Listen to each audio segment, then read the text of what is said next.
sistemas sensoriales somáticos. Vamos a hablar de tres de ellos: el sistema dorsal lemniscal, el sistema espinotalámico y el sistema trigeminal. Estos dos son para el cuerpo y este es para la región de la cabeza. Y bueno, justamente basándonos en todo lo que habíamos conversado hasta el día de hoy, porque ya ha habido intercambios con respecto a esta función sensorial. Un sistema sensorial es un sistema especializado en recibir información.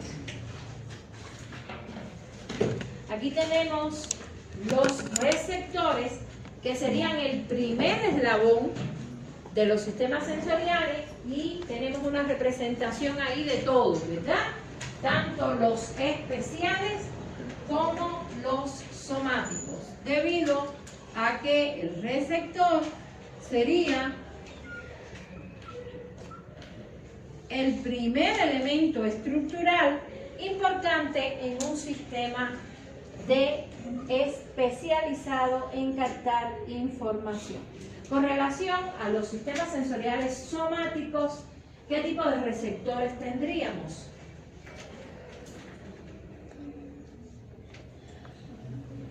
Según el tipo de localización, centrales o periféricos. A ver, repito mi pregunta. Para los sistemas sensoriales, es como que yo te hubiera preguntado ¿de qué color es el césped? Y tú me dices, el cielo es azul. Así ha ocurrido. ¿No me escuchaste? La pregunta concreta es, para los sistemas sensoriales somáticos, ¿qué tipo de receptor tendríamos? ¿Qué tipo de receptor tendríamos? Pudiéramos incluir al bulbo de Krause, discos de Merkel, corpúsculo de Pacini, terminaciones nerviosas libres,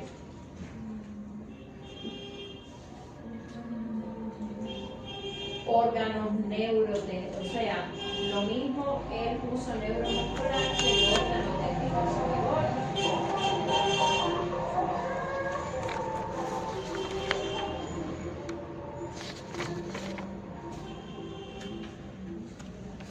Los músculos en efecto. ¿Algún otro que no se haya mencionado? No. Los electromagnéticos son especiales y son para el sistema visual, y estamos hablando de la función somatosensorial.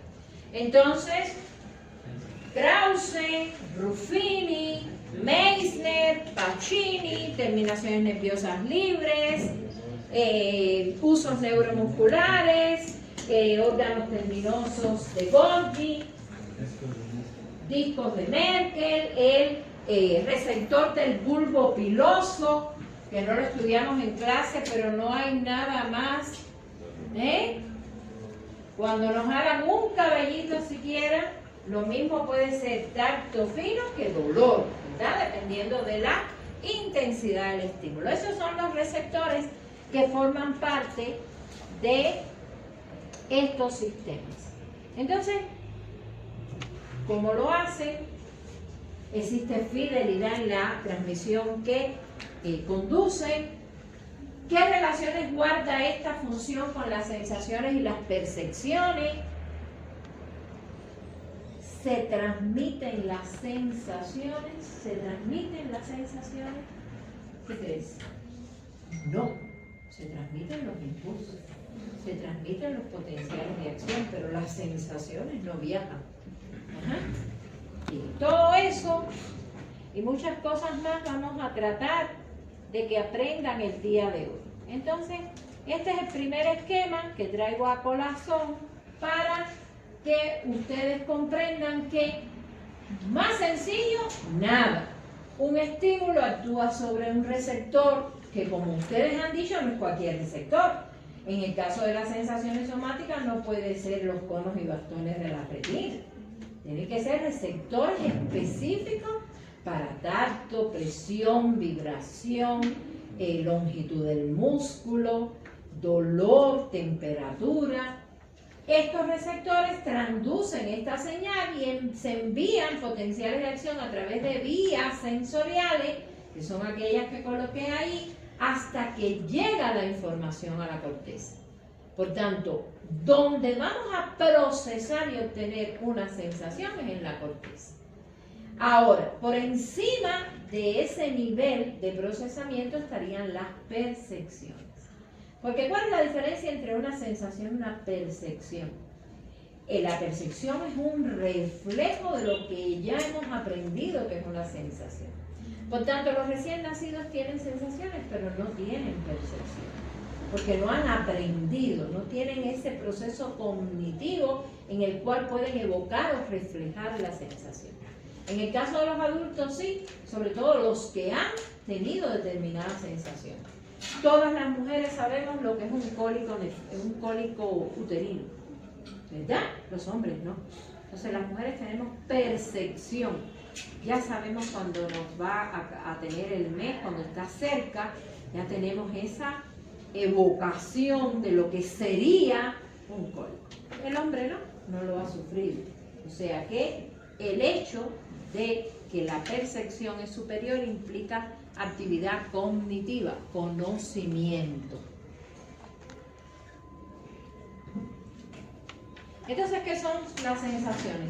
¿Tienen carácter objetivo o subjetivo? Totalmente subjetivo. Quiere decir que nadie puede sentir por el otro. Cada cual siente, ¿verdad? Cada cual siente. Es por eso que es tan difícil lograr comprender un paciente que me dice que tiene de la escala del 1 al 10, dolor de 10.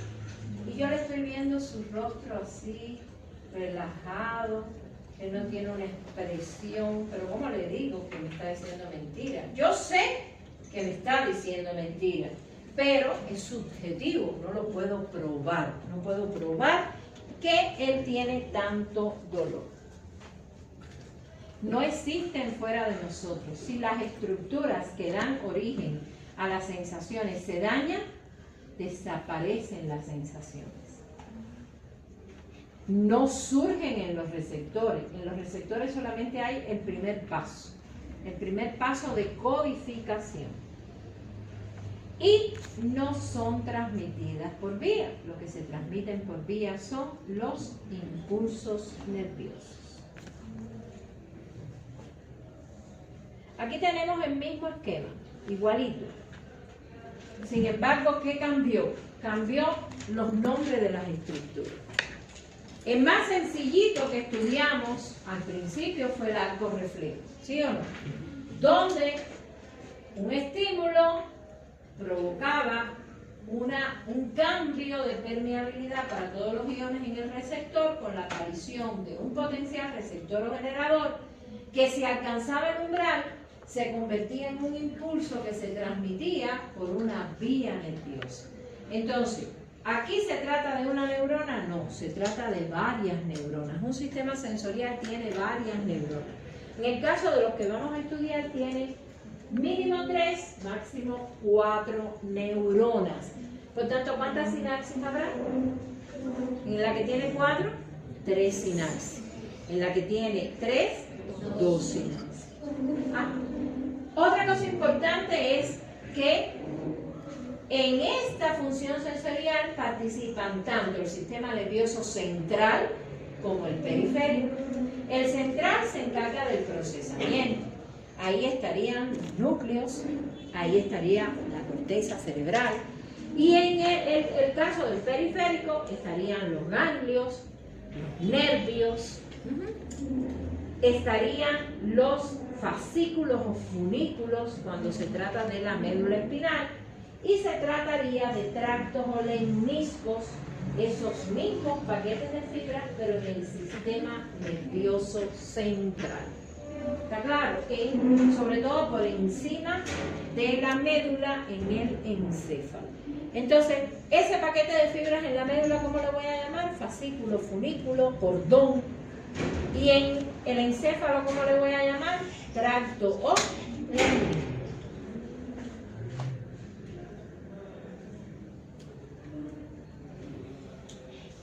Estas son las capacidades de los sistemas sensoriales especiales. Son estas. ¿Ya? Tenemos lo primero, la detección o identificación del estímulo. Y ahí, ¿de qué vamos a hablar? De modalidades, de tipos de sensación. Modalidades y submodalidades. Entonces, para el sistema dorsal lemniscal, las modalidades serían la mecanorrecepción,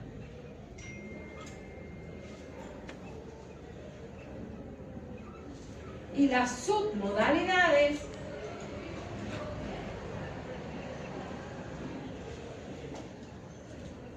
serían el tacto fino, la presión, la vibración,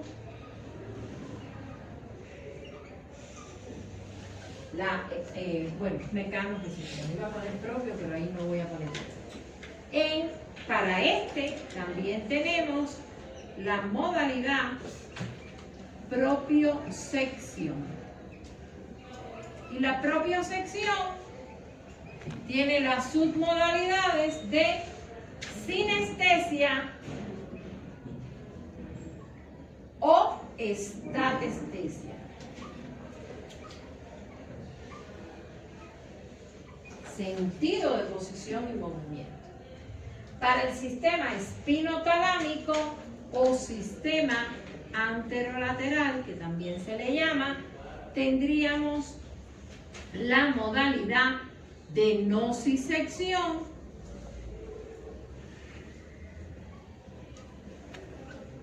con las submodalidades de dolor rápido y dolor lento,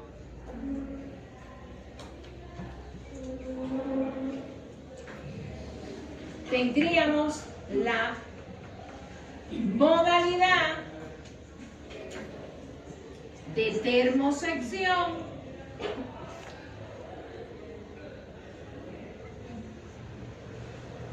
frío y calor,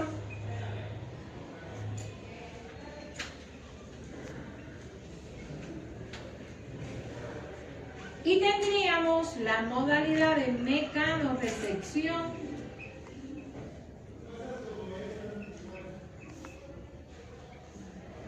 pero con tacto burdo.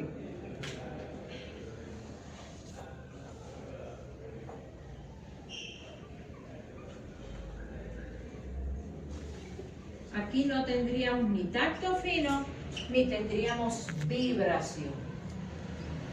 Y en el caso del trigeminal, que es para la región de la cabeza,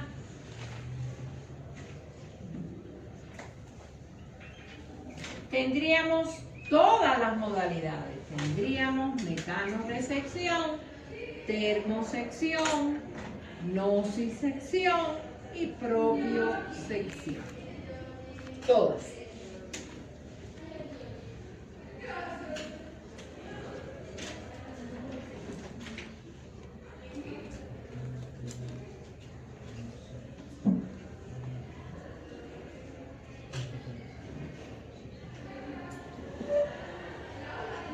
Aquí tenemos una diapositiva que nos permite guiarnos para revisar a través de un esquema de estudio todo el sistema. O sea, vamos desde las capacidades, la justificación de las capacidades, el por qué permite hacer eso, el control de la entrada aferente. Todos los sistemas en fisiología son regulables y controlables. Y por último, las alteraciones. Eso es una guía para estudiar.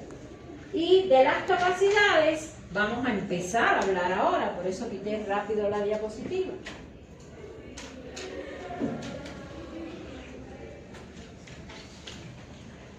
De todos los sistemas sensoriales, ¿cómo los pudiéramos clasificar?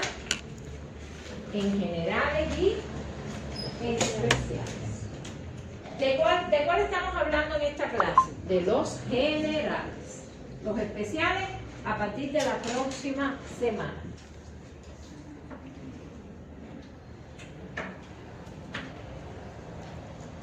Ahí tenemos los dos primeros sistemas que vamos a estudiar.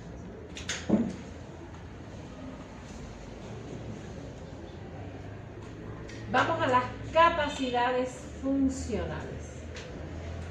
Ya esto lo escribí aquí, ¿verdad?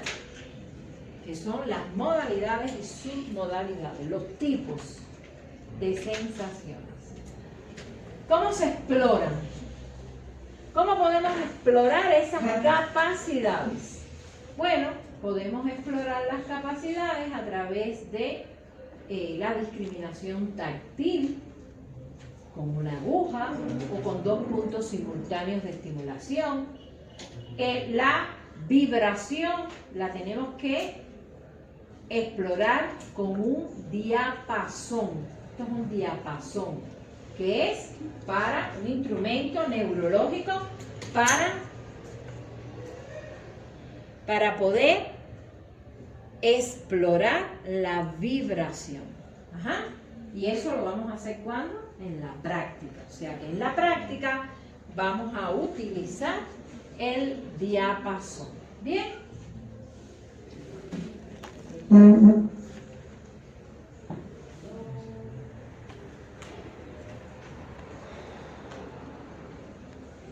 Este sistema es el sistema, si los comparamos con el anterolateral o espinotalámico, es el que mayor fidelidad tiene y mayor poder discriminativo, tanto en intensidad, en el tiempo, como en el espacio.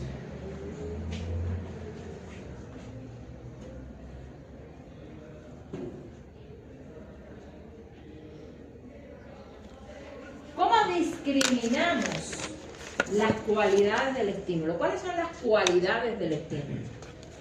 Primero, la intensidad. Segundo, la procedencia. Y tercero, el curso temporal del estímulo. ¿Cómo vamos a poder llegar a comprender la intensidad? ¿Cómo el cerebro sabe si es un estímulo muy sutil o si es un estímulo intenso? Bueno, primero, en la codificación del receptor.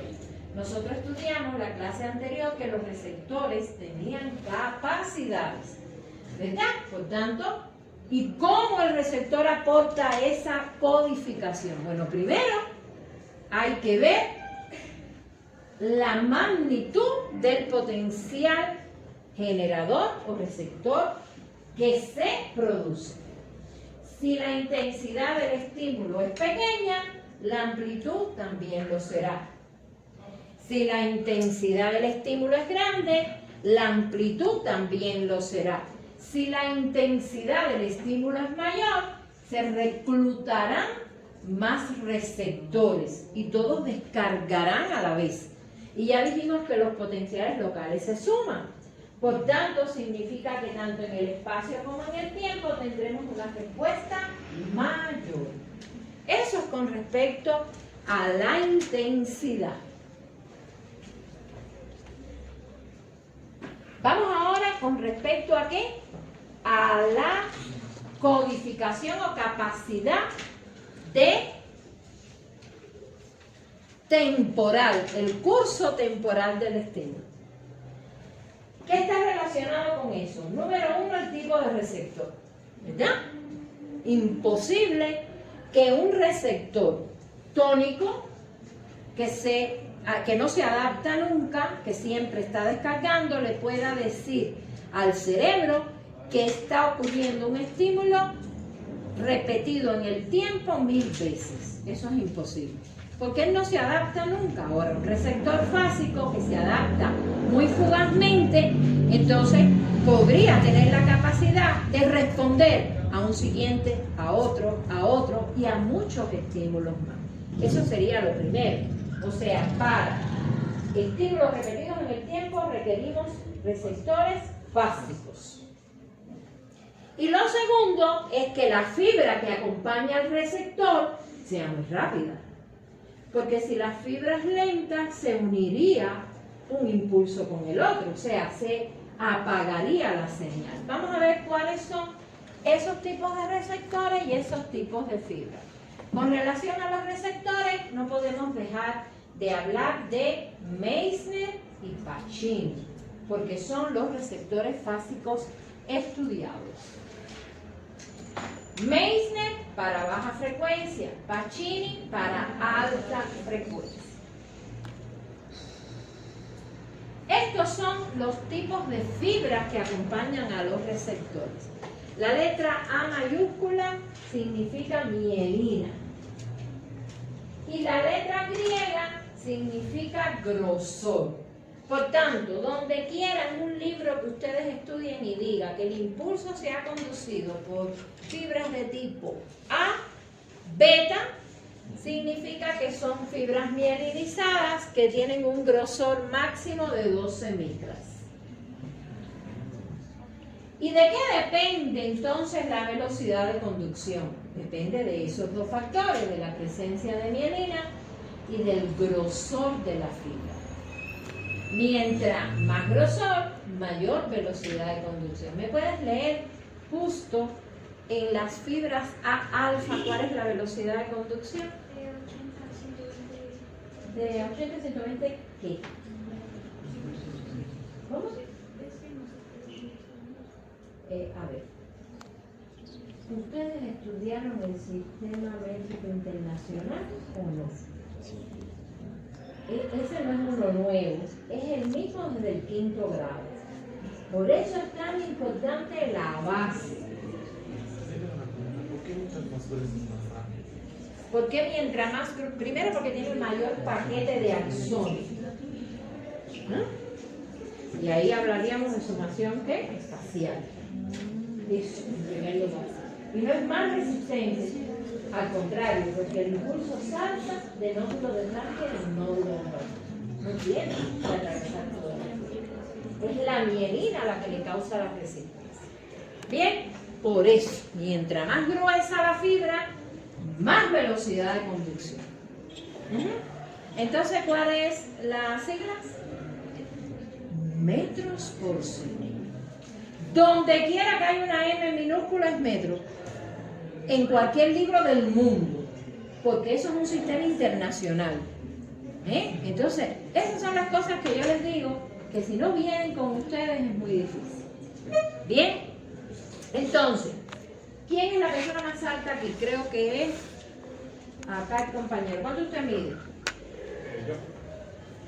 1,76. 1,76 metros, ¿verdad?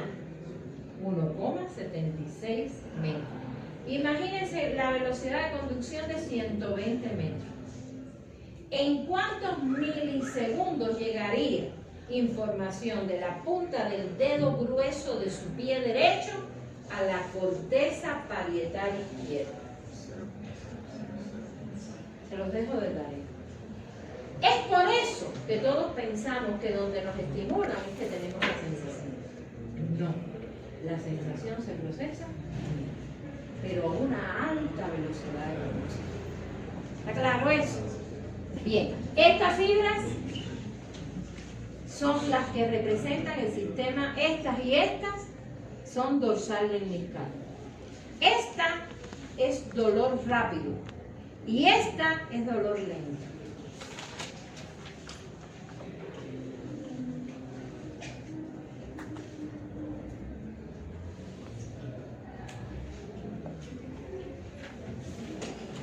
Vamos ahora al espacio. Ya hablamos de intensidad, ya hablamos de tiempo y ahora vamos al espacio. ¿De qué se trata cuando hablamos de la discriminación en el espacio? Bueno, realmente hablamos de 5 elementos. Y esto es lo que voy a preguntar la otra semana. 5 elementos. Lo primero es la población de receptores. En el cuerpo los receptores nerviosos están desigualmente distribuidos. No hay igual en la espalda que en los dedos, que en la boca, que en los pies. Son diferentes la distribución. Y mientras más haya, más fidelidad. ¿Sí o no? Bien.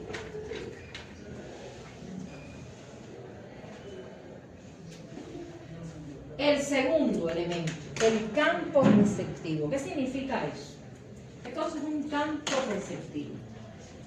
En el caso de los receptores somáticos, el campo receptivo es aquel pedacito de piel que contiene a los receptores que a su vez van a enviar impulsos a una primera neurona. Mientras más pequeñito es el campo receptivo, mayor es la fidelidad, porque es como que el recado, imagínense, que yo llegue aquí y diga, a ver, ¿dónde está la Presi? Presi, por favor, dígale a sus compañeros, ahí hay más fidelidad. Ahora, si yo le digo al grupo entero, digan, cada cual lo dice de una manera diferente y se va perdiendo información. Incluso se va transformando la información. ¿Está claro? Bien, entonces el campo receptivo, mientras más pequeñito, más fiel es. Lo tercero es el código de líneas marcadas. El impulso de sensación dolorosa no puede ir por otra vía que no sea la espinotalámica. Eso se llama código de líneas marcadas. Cada sistema tiene sus propias vías nerviosas. No es que coge el otro carril de la otra neurona, no. Eso se llama código de líneas marcadas. Incluso hay un procesamiento en el relevo sináptico. Hay un procesamiento en el relevo sináptico. Otro elemento, la presencia de determinados circuitos en la vía, circuitos neuronales, de dos tipos. Uno, divergente, porque el divergente amplifica la señal. Y dos, de inhibición lateral. Significa que el punto que estimulé se excita y todo el alrededor se apaga, de manera que haya más contraste. Y por último, la presencia del homúnculo sensorial. Es decir, para cada punto de la piel hay un grupo de neuronas específicas que descargan en la corteza somatosensorial. No son cualquiera. No, para cada punto de la piel habría un grupo de neuronas. Por tanto, si estimulé la nariz, solamente se va a aumentar la actividad neuronal del grupo de neuronas que representa la nariz. Y así el encéfalo sabe que es la nariz, que no es el brazo. ¿Está claro? Eso es muy importante.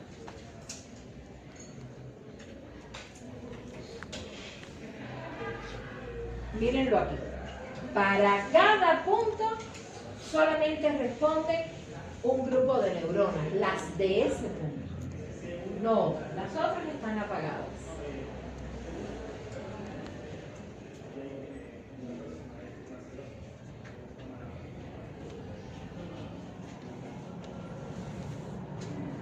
Aquí tenemos la representación del cuerpo humano, ¿verdad?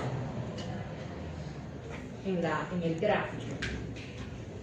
Y si yo estimulo la pantorrilla con dos puntos simultáneos de estimulación, esos dos puntos tienen que estar separados a una distancia de 46 milímetros para que el individuo lo interprete como dos. Si yo cierro y pongo los puntos cerquitas, uno al ladito del otro, el individuo siente uno, no dos. Y eso lo vamos a demostrar ¿dónde? En la práctica. Bien. Ahora, si lo que toco es la frente, La distancia mínima de 2 puntos es de 15 milímetros.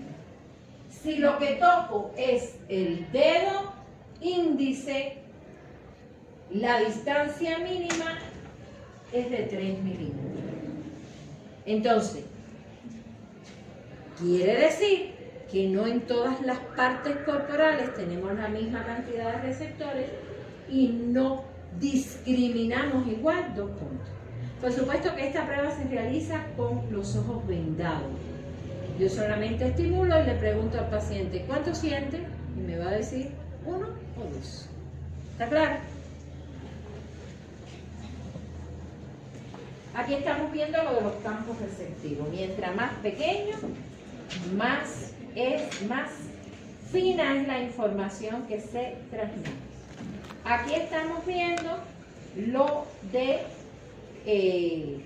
la excitación que se produce en todos los relevos sinápticos que coinciden con el punto de estimulación donde hay mayor frecuencia de potenciales de acción. El resto tiene menor frecuencia. Y aquí vamos a ver, justo aquí, que se ve mejor, cuando empleamos inhibición lateral, ¿cómo discrimina el encéfalo? 2 puntos. Y cuando está inhibida los circuitos de inhibición lateral, y valga la redundancia, entonces el cerebro, ¿cómo lo interpreta? Como 1 solo. O sea, que no se trata de adivinar, se trata de conocer las bases morfofuncionales que determinan la fidelidad de estos sistemas. Y vamos a la anatomía de la vía. ¿De qué vía?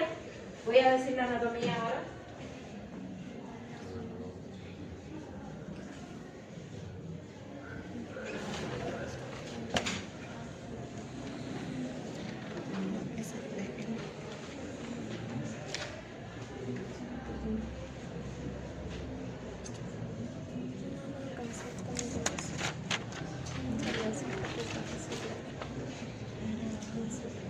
¿De qué vía vamos a hablar?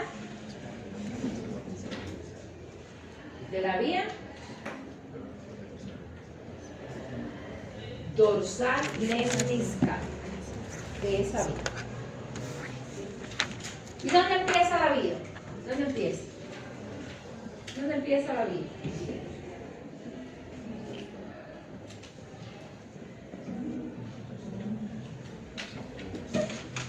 En el receptor.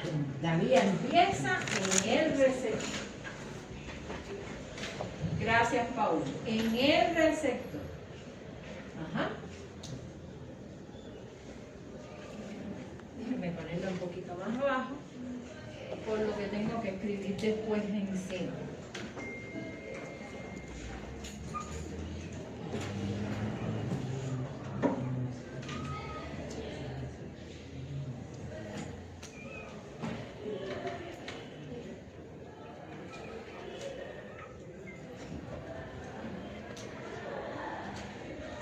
¿Dónde estaría la primera neurona de esta vía? En el ganglio, ¿verdad? Que tiene una prolongación periférica que va al receptor y una prolongación central que penetra ¿dónde? A la médula. ¿Este receptor dónde está ubicado? ¿Dónde está ubicado este receptor? Sí, es periférico, pero ¿dónde está ubicado? Donde quiera.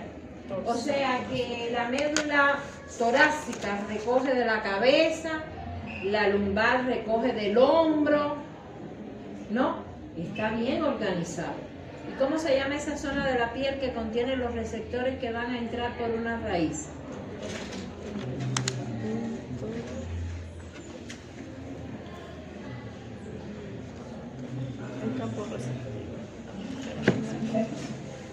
No es regado, es bien organizado, ¿verdad? Bien, dermatomas. Dermatomas. Interesante eso. Eso es muy importante para el médico. Que tiene que saber exactamente cuál es la raíz que está dando problema. Ajá. Bien. Sustancia gris. Lo vea. Sustancia blanca, todo lo demás, ¿verdad? ¿Cómo se organiza la sustancia blanca en la médula espinal? En forma de cordón. Y dentro de los cordones, ¿qué hay? Fascículos, folículos. Entonces, este sería el cordón que es lateral, este sería el anterior y este sería el cordón posterior. Ajá. ¿Estamos de acuerdo? Entonces, la información entra, pero no hace sinapsis en la sustancia gris medular, sino que hace esto.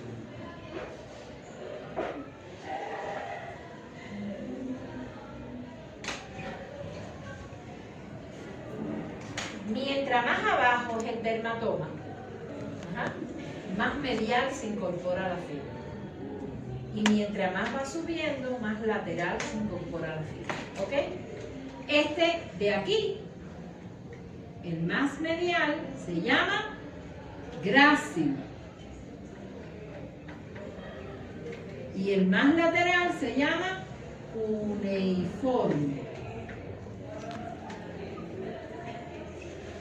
Funículo grácil y funículo cuneiforme. ¿Cuántos sistemas dorsales Niscar hay?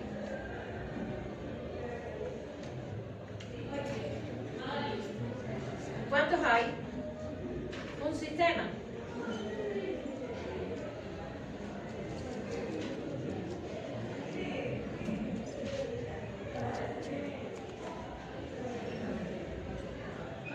¿Cuántos? Dos. Porque aquí habría uno exactamente igual. ¿Verdad?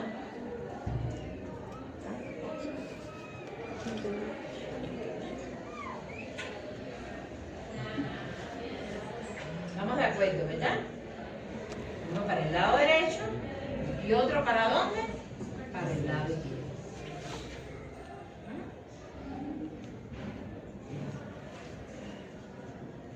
¿Dónde está la segunda neurona de esta vía?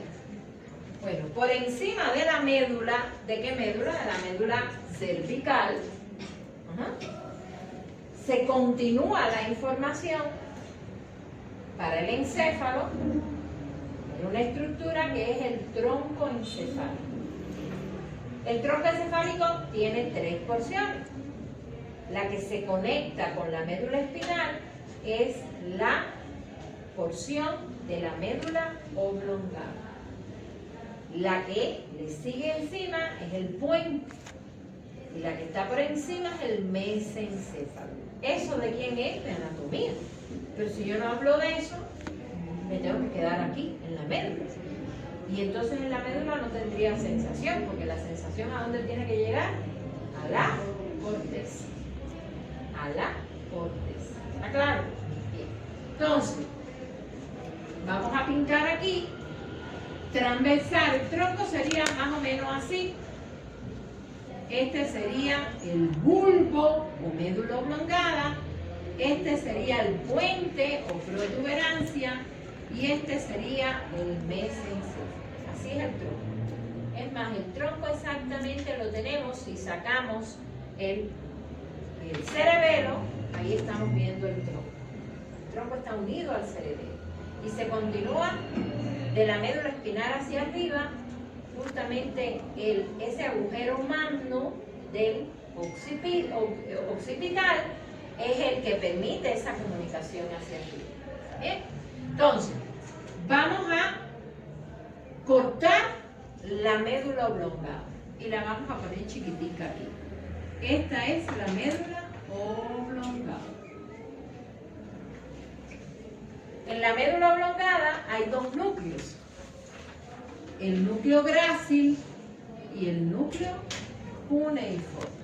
Dos núcleos de cada lado, estoy refiriendo a un solo lado. Y en esos núcleos vamos a tener a la segunda neurona sensitiva de esta vía.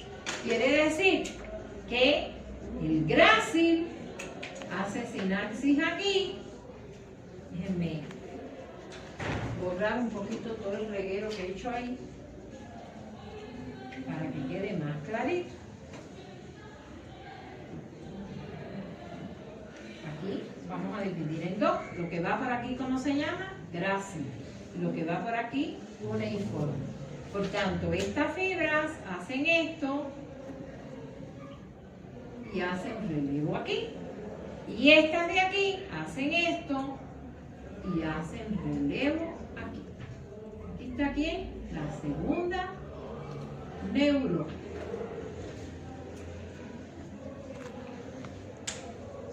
En los sistemas sensoriales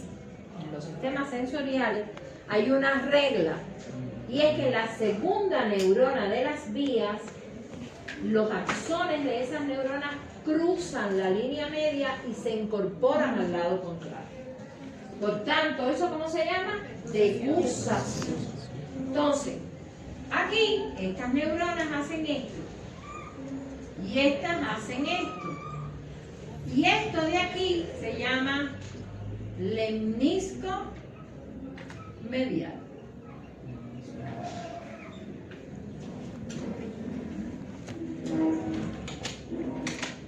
¿A dónde van esos axones? A hacer relevo sináptico con la tercera neurona de la vía, que se encuentra ubicada en el tálamo. Por tanto, en el tálamo va a estar la tercera neurona de la vía, justamente en el núcleo ventral posterolateral del tálamo.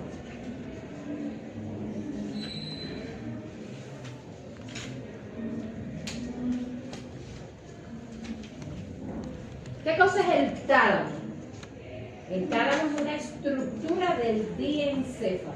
¿Y qué cosa es el diencéfalo? Es una estructura que está en el núcleo de los hemisferios cerebrales por encima del tronco encefálico. En esa estructura hay dos partes fundamentales. Una es el tálamo y la otra es el hipotálamo. El tálamo es una estructura ovoide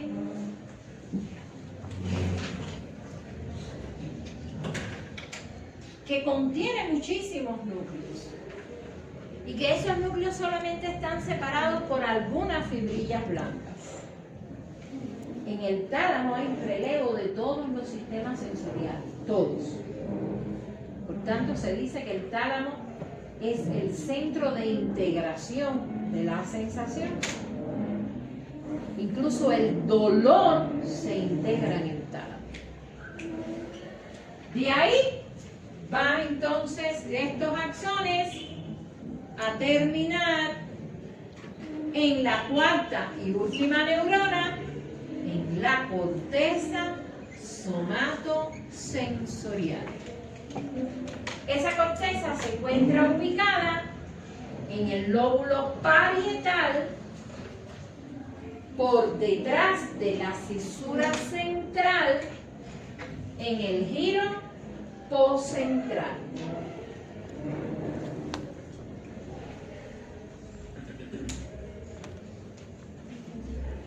En el giro poscentral.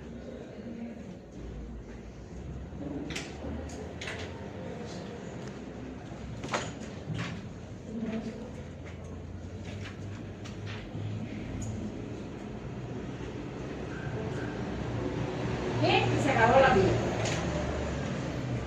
¿Entendieron la vía nerviosa? ¿Sí o no? A ver. No, creo que es en la corteza somatosensorial en el lóbulo parietal por detrás de la cisura Central. central. Sí, el encéfalo completo tiene 3 fisuras grandes. ¿Qué cosa es una fisura? Es un surco pero profundo. Entonces, el primero es el interhemisférico, que puede separar los dos globos, ¿no? El segundo es uno que queda aquí en la mitad, que se llama fisura central. Y el otro es la cisura lateral que separa el lóbulo temporal. Entonces, esa cisura, que es un surco profundo, tiene giros por delante y por detrás, ¿verdad? El tejido cerebral en la superficie no es liso, no es plano. Y no es plano debido a la presencia de las 6 capas de la corteza cerebral. Esas 6 capas forman irregularidades, ¿no? Y forman giros, se llaman giros o circunvoluciones. ¿Qué cosa es un giro? Una tira de tejido encefálico que está delimitada por 2 surquitos. Eso es un giro. Entonces, fíjense que todas esas son cosas anatómicas. Pero si no sabemos, no entendemos. Te agradezco que me preguntes. Entonces, ahora la vas a ver en la lámina. Ese giro, esa área que está por detrás de la fisura central, es muy importante saber que es por detrás, por eso se llama giro postcentral, porque por delante hay otro giro que es motor. Por tanto, es muy importante no ponerlo por delante, hay que ponerlo por detrás. ¿Bien? Entonces, hasta ahí, ¿alguna duda, alguna pregunta? ¿Está claro, verdad? ¿Está claro? Bien. Si está claro, voy a preguntar. Bien, voy a preguntar. Si yo lesiono el tálamo derecho justamente en el núcleo ventral posterolateral,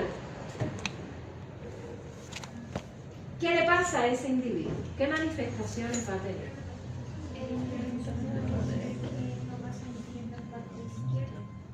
Va a perder las sensaciones. Esa palabra parte no me gusta, porque ya usted sabe todas las regiones corporales. Dígame, ¿cuál es su parte?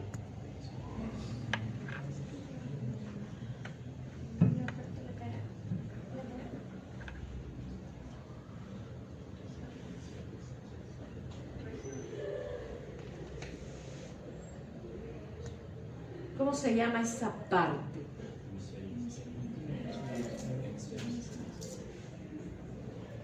Hemisferio arriba. El lado es el izquierdo, pero las partes no se llaman lados, son partes. Esta parte, ¿cómo se llama? La cabeza. Está la cabeza en esa pérdida de sensación. No está la cabeza. Lo que está es el cuerpo. ¿Qué parte del cuerpo? Del cuello hacia abajo. ¿No es así? Y del cuello hacia abajo todo. Solo el hemicuerpo izquierdo. Esa es la parte. No podemos decir ni lateral ni dorsal, no, hemicuerpo. Va a perder las sensaciones, no todas. Bueno, sí va a perder todas. Sí va a perder todas. Pero según lo que hemos estudiado hasta ahora, sería tacto, presión, vibración y propiocepción. Bien, está claro. Seguimos entonces.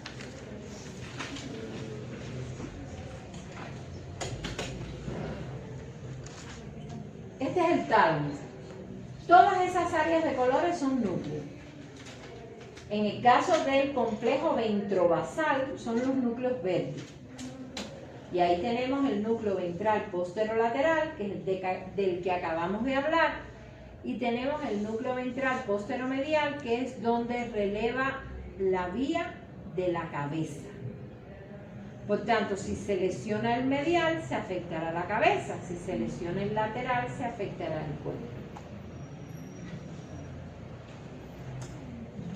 Cuando van subiendo las fibras del tálamo a la corteza, van bien apretaditas y transcurren por una estructura que solo es sustancia blanca y no es gris, que se llama cápsula interna. Entonces, ¿qué es la cápsula interna? Es una estructura del sistema nervioso central que está compuesta solo ¿por qué? Por sustancia blanca. Y que por ahí pasan muchas vías nerviosas. ¿Por qué es importante hablar de esto? Porque en los accidentes cerebrovasculares, una de las estructuras que más se afecta es la cápsula interna. La cápsula interna es esta que está en colores. ¿Bien? Si ustedes miran aquí así, esta sería el brazo anterior, la rodilla y el brazo posterior. ¿Bien? Bueno, pues la vía de la que estamos hablando está pasando por los 2/3 anteriores del brazo posterior. Fíjense cómo por ahí van a pasar todas, pero a la que nos estamos refiriendo está justo pasando por ahí.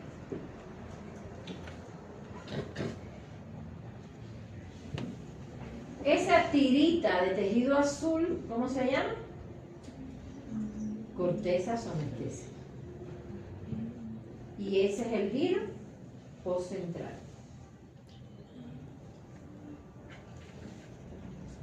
¿Ya? Ahora bien, si yo abro ahí y abro hacia adentro, porque este es el hemisferio derecho, abro, me voy a encontrar esto de aquí. Y eso de ahí es un dibujo de un cuerpo humano, pero un cuerpo humano con sus porciones totalmente distribuidas dependiendo del número de neuronas que tiene esa área. No es una foto, no, es que yo quiero que me digas cuáles partes del cuerpo humano están más representadas en esa corteza. No. Para el pie. El pie porque estoy viendo solo un hemisferio. ¿Qué más? La mano. La mano. La mano coge desde aquí hasta aquí. ¿Qué más? La cara. Y en la cara los labios. ¿Sí o no? Entonces quiere decir que tenemos mucha más discriminación sensorial en el rostro, en la mano, en el pie, y esto que tenemos aquí es la oreja. Que para tener un tamaño tan pequeño en nuestro cuerpo está bien representada. Por eso la oreja, por eso un solo forúnculo en la oreja duele mucho. Una lesión en la oreja duele mucho. Y además por eso la oreja es tan erótica. No es casual. No es casual que la oreja sea erótica, no. Son lugares donde hay muchísimos receptores y entonces la sensación es muy fina, muy discriminativa. Ajá, ¿está claro? Bien.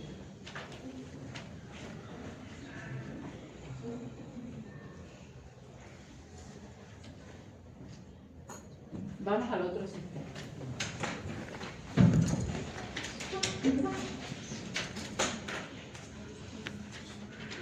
¿Cómo se llama el otro sistema? Espino calante. ¿Bien? Espino calante. Yo voy a usar el rojo, no voy a borrar ese, porque en el organismo está todo junto, ¿no? Bien. ¿Dónde estará? O sea, ¿cuál será el primer eslabón de esta vía? El receptor. Sin receptor no hay nada. Lo único que aquí el receptor lo voy a pintar como una patita de rana. Porque es voy a poner el ejemplo de la terminación nerviosa libre. Estamos de acuerdo de que la primera neurona está en el ganglio, ¿verdad? Bien. Entonces, Esta también es pseudomonopolar, tiene dos paticas, una patica periférica y una patica ¿qué? Central. Hasta ahí vamos bien, ¿verdad? Entra, pero esta no se va por el cordón. Esta entra y va a encontrar su segunda neurona en el cuerno posterior de la médula espinal.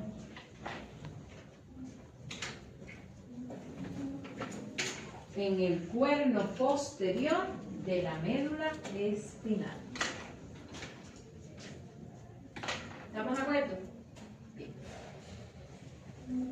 ¿Qué dijimos de los sistemas sensoriales? Que la segunda neurona se decruza. Vamos allá. Quiero que me sigan, después copian ustedes.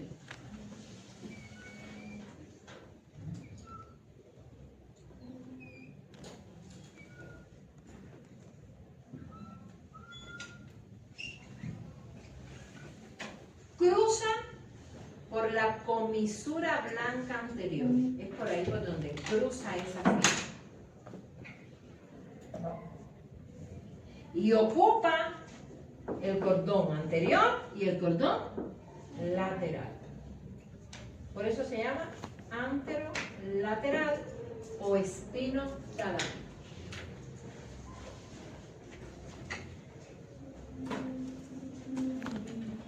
¿Estamos de acuerdo o no? ¿Seguimos? Bien. ¿Dónde está la tercera neurona de esta vía? En el tálamo.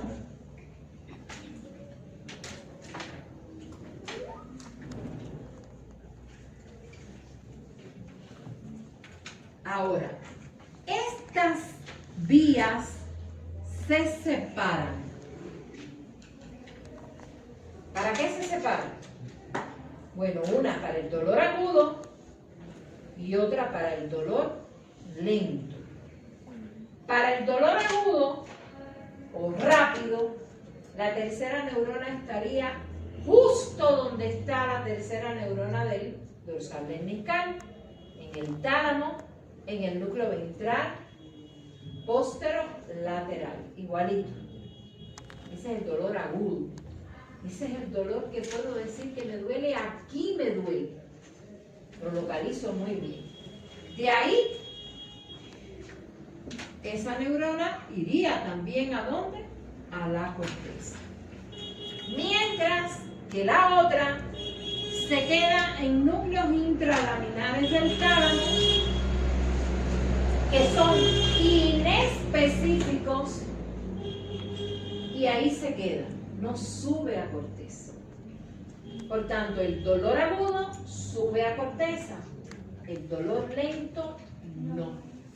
Lo que quiere decir que el dolor lento no se localiza. Lo sientes porque se integra en el tálamo, pero no se localiza. Porque si no sube a corteza, no sube a las partes corporales y no se localiza. Entonces yo llego al médico y me dice, ¿dónde te duele? Todo. Al odontólogo, ¿dónde te duele? Todo. Revíseme ahí porque me duele todo. La arcada superior. Bien. ¿Está clara la vía? Bien.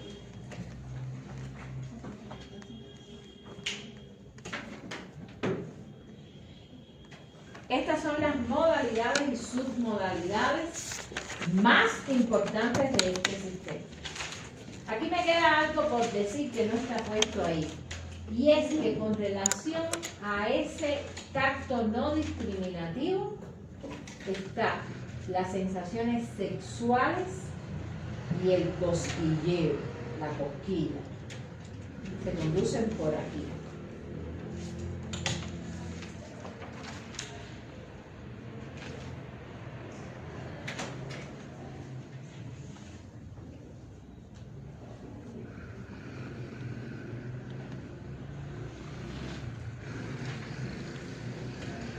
Estas son las características diferenciales entre el dolor agudo y el dolor crónico.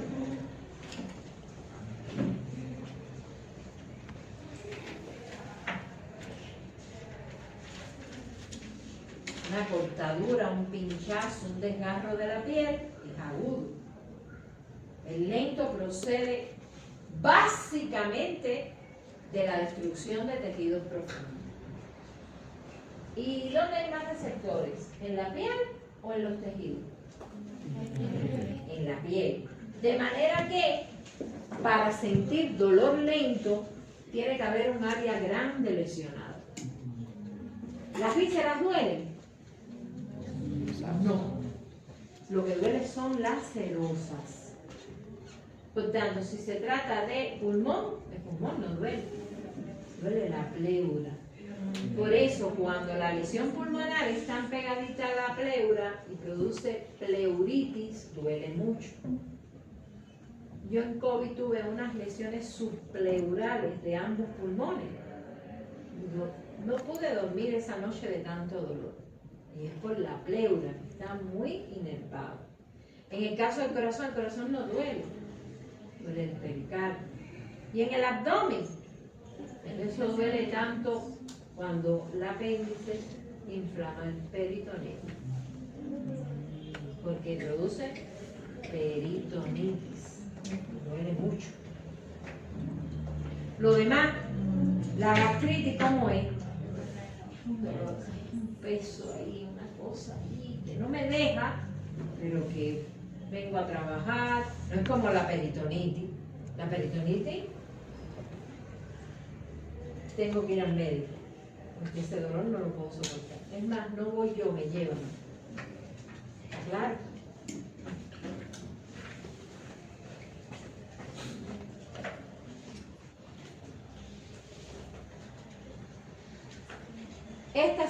Estos son los receptores del dolor, ya lo sabíamos, ¿verdad? Pero no les causa, porque para el receptor de Merkel teníamos tacto fino, para el de Meissner teníamos vibración, pero para los de dolor, ¿cuántas modalidades sus modalidades no producen dolor? ¿Cuántos estímulos no producen dolor? Muchos, porque todo lo que lesione el tejido va a producir dolor. ¿Tú tienes un hermano estudiando acá? No, es un doble, pero es varón. Por eso a estos receptores que responden siempre al daño del tejido se le llaman receptores polimodales.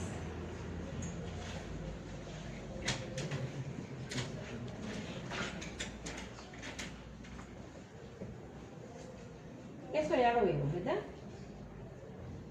¿Sí o no?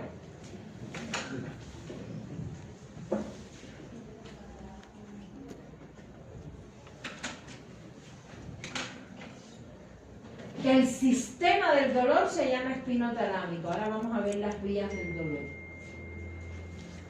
¿Qué tipo de fibras conducen esa información? ¿Y por qué muchas veces no podemos localizar con precisión el dolor?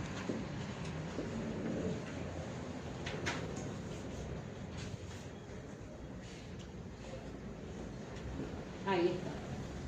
¿Cómo se llaman las vías? La vía del dolor agudo rápido, neoespinotalámico, nuevo.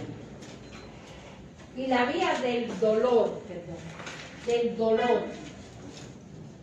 crónico o lento, palioespinotalámico. Esta vía la heredamos de los animales. En la escala filogenética, el humano desarrolló esta.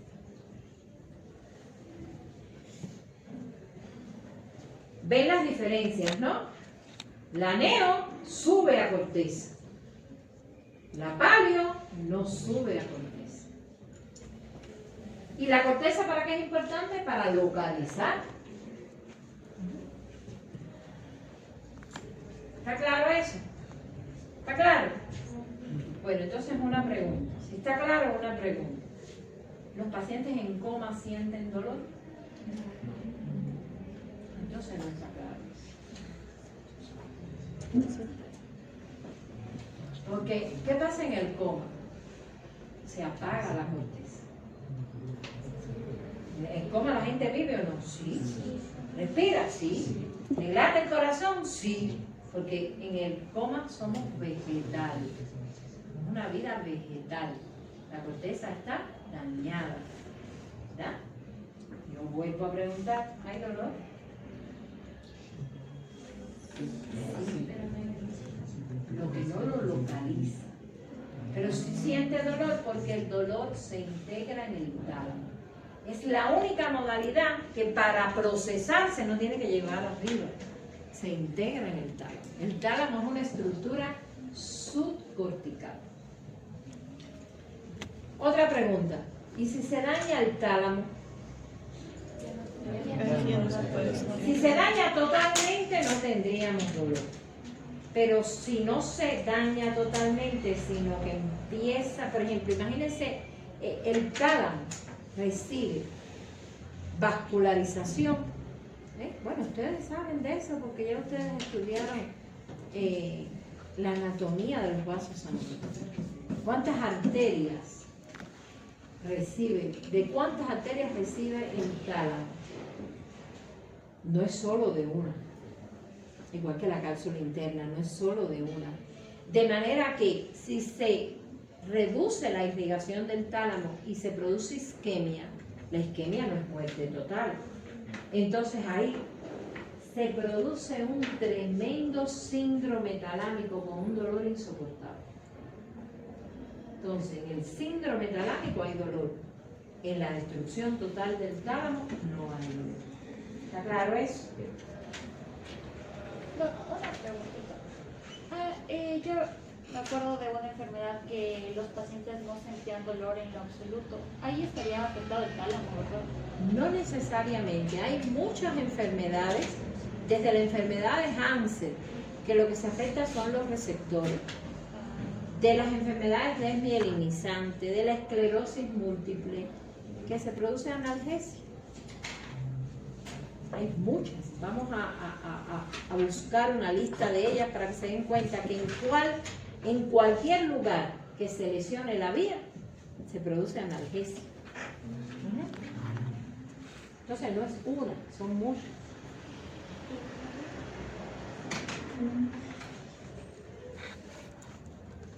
Bueno, esta lámina solo es para ver dónde están los sistemas.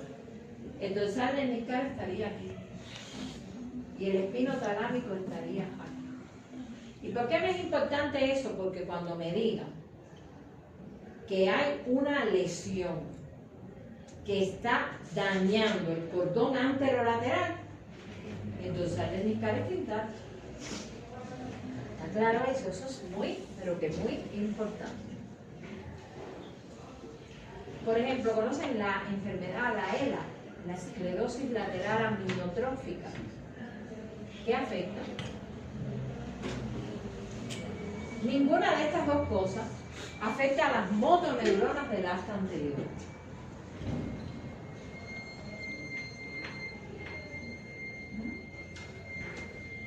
En la sífilis neurológica, ¿saben lo que es la sífilis? Una ITS, una enfermedad de transmisión sexual, ahora se ve muy raro. ¿Por qué? Porque estamos en la era de los antibióticos, pero hace, digamos, siglo y medio, un poquito más, las personas se morían por sífilis. Una bacteria, un treponema, que primero produce lesiones genitales. En el hombre produce una lesión muy particular que puede ser en el dorso o en la cabeza del pene, que el hombre se asusta mucho porque es algo bien feo, como una úlcera. Se llama chancrosifilitis. Y en la mujer se produce igual, pero se produce en el fondo del saco de la vagina, no se ve. Por eso la metracinitis de la sífilis. Que usted dice, oh, no, pero si no ve nada, bien. Cuando en ese tiempo no había antibióticos, la sífilis hacía un periodo de incubación, un periodo sintomático y después se sanaba solo el organismo, el sistema inmune. Pero no se sanaba, iba al treponema y se multiplicaba la sangre y aparecía un rash sifilítico en la piel. Pasaba un tiempo, 15 días, un mes, y entonces iba al sistema nervioso. se produce la sífilis neurológica. La sífilis neurológica afecta a los cordones dorsales. Entonces se pierde la sensación. Y la sífilis neurológica. Bien.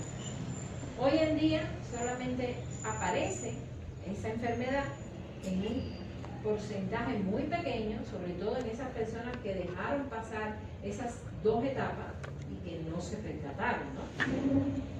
Pero la mayoría de las personas se diagnostican en etapas tempranas.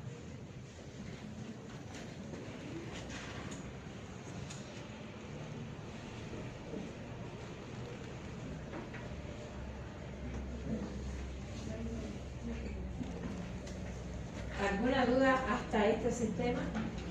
Vamos al tercer sistema y ahí sí tengo que borrar porque vamos a la cabeza, ¿no?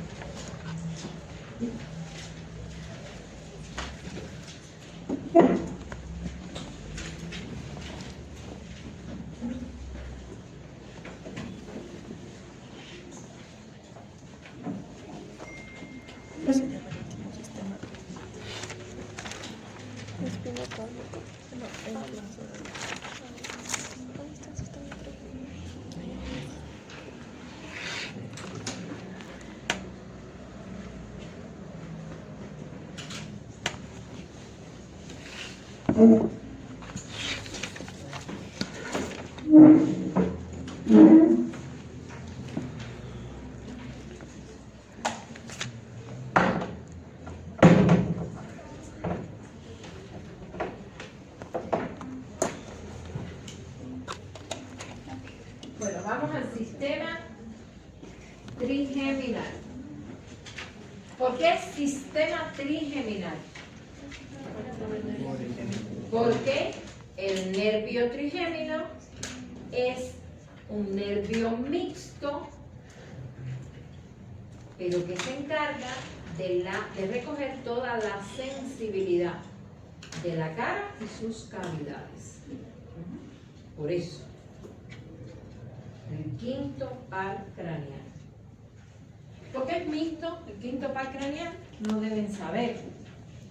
Es porque una rama del trigémino, que tiene tres, una rama del trigémino se encarga de enviar información a los músculos de la masticación, que es la rama mandibular. Por eso nada más es mixto. Si no fuera sensitivo puro, pero no, es mixto.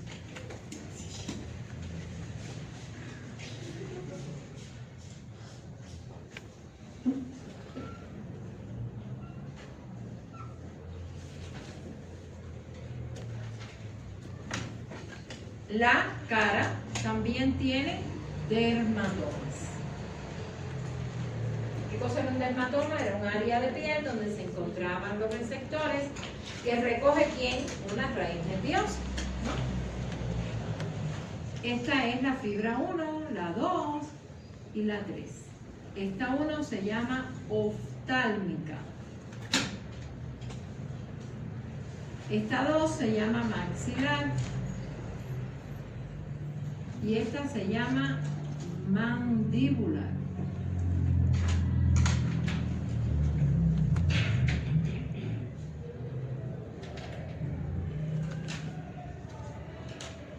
¿Y dónde estará la primera neurona de esa vía? ¿Quién me dice? Hasta ahora, ¿dónde ha estado la primera neurona de las anteriores? En el ganglio. En el ganglio espinal-raquídeo. ¿Y aquí dónde estará? En un ganglio, pero será espinal. No, ganglio craneal.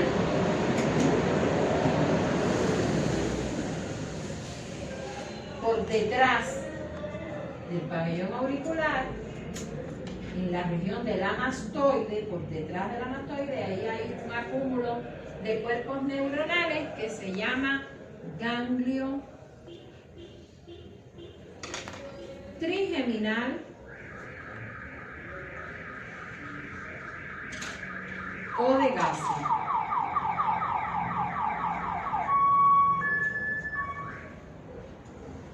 Y ahí está ¿quién?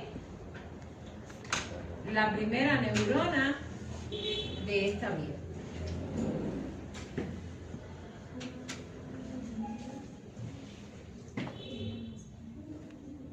están los 3 dermatomas, ¿verdad? En la lámina de la presentación. Y ahí está el ganglio de Gase. Aquí está el ganglio de Gase. ¿Dónde están esos 3 puntitos? Segunda neurona de la vía. En esta región de aquí, ¿quién está? El tronco del encéfalo, ¿verdad? Tronco del encéfalo, bulbo, fuente y mesencéfalo. Lo voy a poner más grandecito para que se pueda ver. Aquí en la médula oblongada o bulbo hay un núcleo. Aquí hay otro y aquí hay otro. De cada lado. Estoy haciendo solo un lado. Este se llama espinal. Este se llama pontino o principal.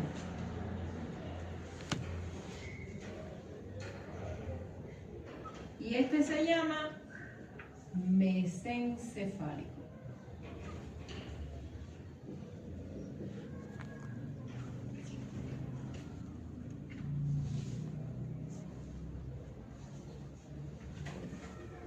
Aquí está la segunda neurona de esta vía.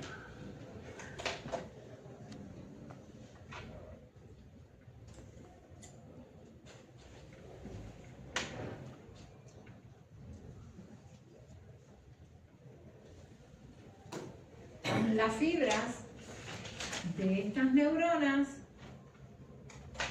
cruzan la línea media, ¿verdad? ¿No dijimos que en la segunda siempre se cruzan? Y forman un paquete de fibras que se llama lemnisco trigeminal, que asciende hasta el tálamo contralateral, donde está la tercera neurona de la vía, en el núcleo ventral postero-medial.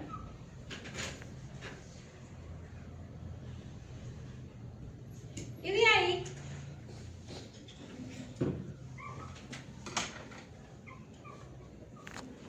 a la corteza.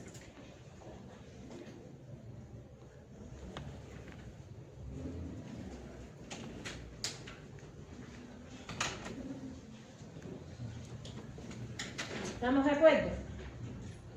Disculpe, nos sobre dónde está ubicado el ganglio trigeminal de Gase. El ganglio trigeminal de Gase se encuentra ubicado por detrás de la mastoide del hueso temporal. A ese nivel está.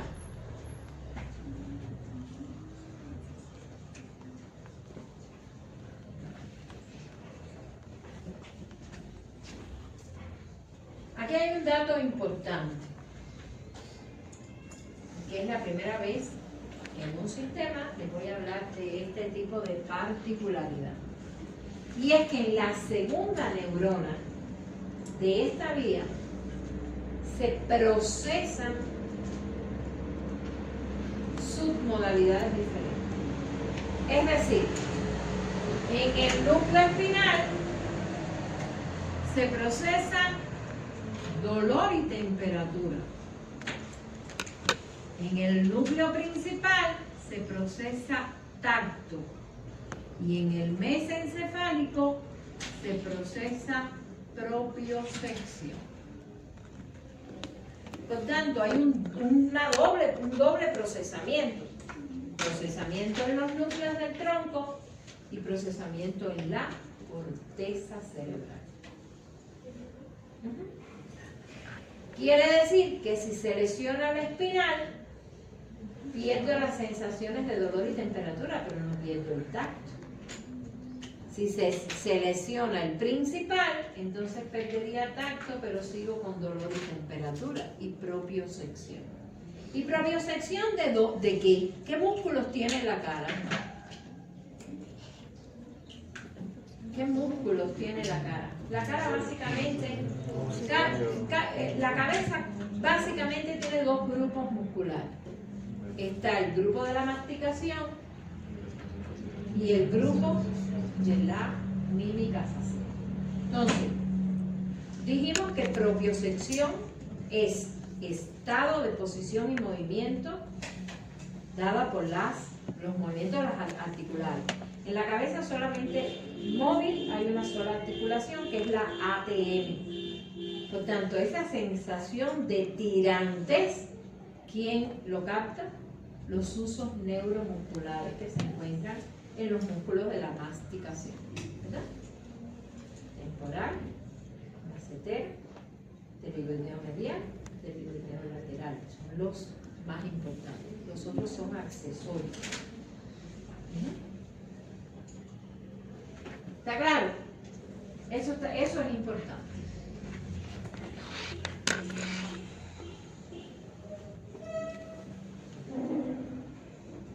Ahí está la vía completa.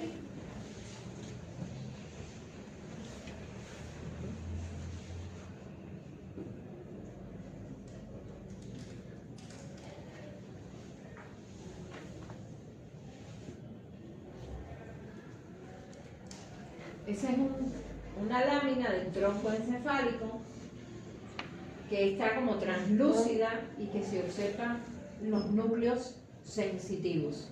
¿Cuántos hay? 3, pero de este lado hay unos rojitos. Y de ese no hablé porque estoy hablando de función sensorial, pero ese es el núcleo motor del trigémino. De ahí nacen las neuronas que van ¿a dónde? A inervar los músculos de la masticación. Dime.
Sí.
¿Cuál es la diferencia?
A las 12:30 almorzamos.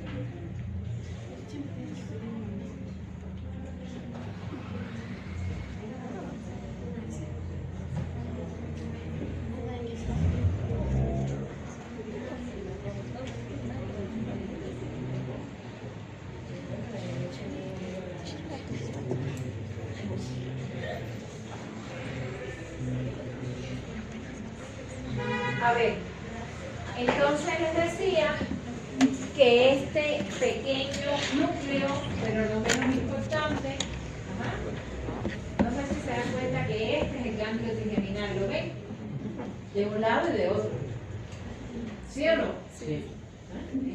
Después van a ver que este es el ganglio espiral o de Corti. O sea, para cada nervio craneal hay un ganglio. Entonces, a este no me referí porque no estoy hablando de función motora, estoy hablando de función sensorial.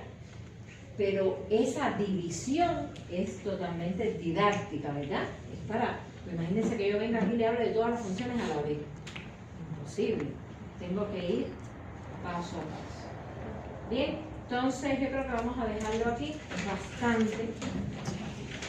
Para la siguiente clase vamos a trabajar un taller.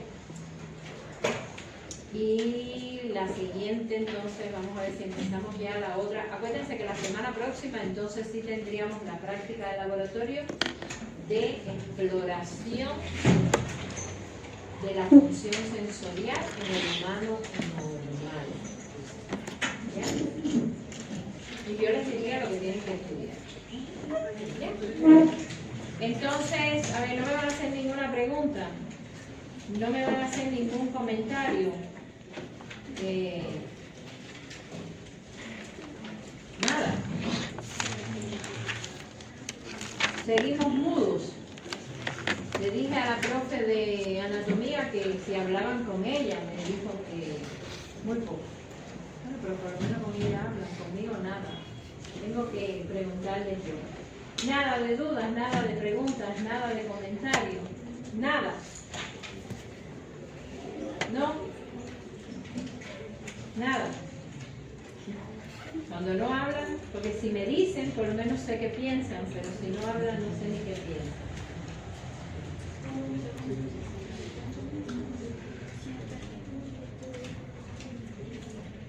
Entonces, nos vemos en miércoles.